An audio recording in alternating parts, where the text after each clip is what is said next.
you would do if you were what? If what? Look at shy now. What did you just say? I said if you were my girlfriend, I'd come up here. Yeah? Chat.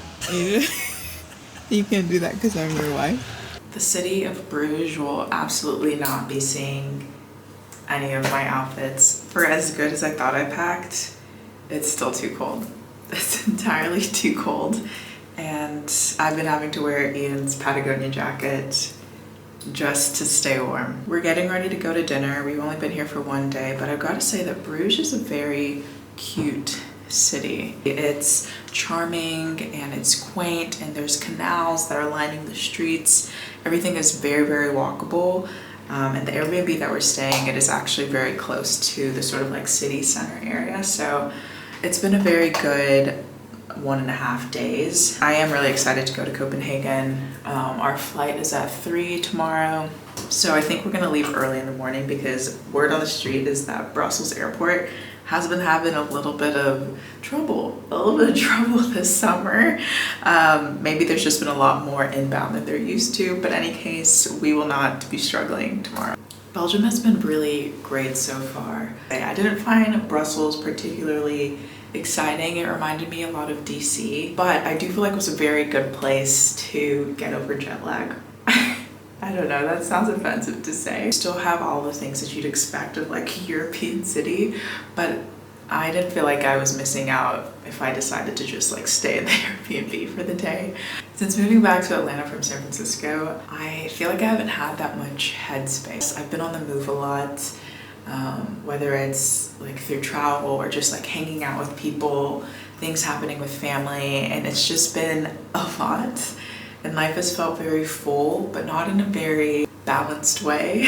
I think it's just been a rhythm that I'm not used to. San Francisco life was a much slower pace, a pace that felt more in tune with how I like to live my life. And so it was a really big adjustment to move back to Atlanta or move back to Georgia, and I just wasn't expecting that. Even already being here for a week and just having more time and space and no commitments, which I know is such a privilege and one that I do not take for granted at all, I find myself tapping into things that I've been wanting to do for a while. Things that I used to love that I just kind of let go of. One of those things is writing. I will say this is very much inspired by 2 of my friends, or actually 3 of my friends. One of my friends, Rosie, a couple months ago, she's in San Francisco, a couple months ago we were on a walk and she was talking to me about Copenhagen. I was telling her that we were planning on going, and she was like, I have a Substack. I have this list of recommendations, and I was reading her Substack,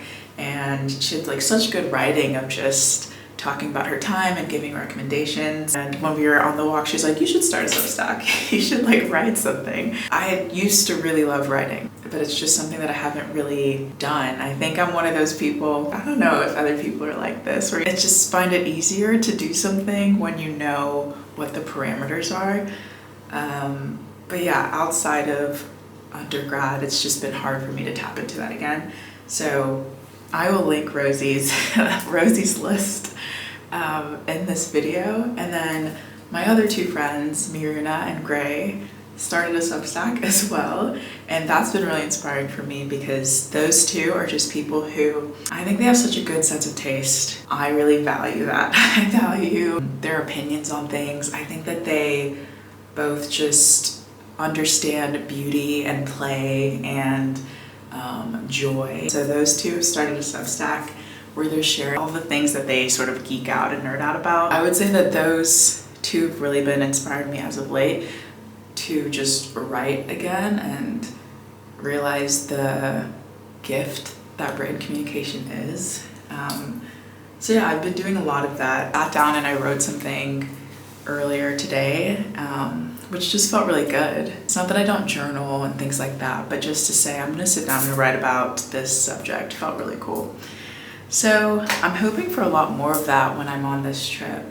Not really waiting for an audience. I don't think I'm gonna start a Substack. That's not necessarily what I'm saying, but maybe. That's that. I do think I'm running slightly late for dinner. I was not expecting to ramble so much. Hey, I'm asking you what time is it? Oh, we're 10 minutes late. No way. Was I talking for that long? Yeah, Bruges is not seeing any of my fits. It's seeing that Patagonia and it's gonna be happy about it.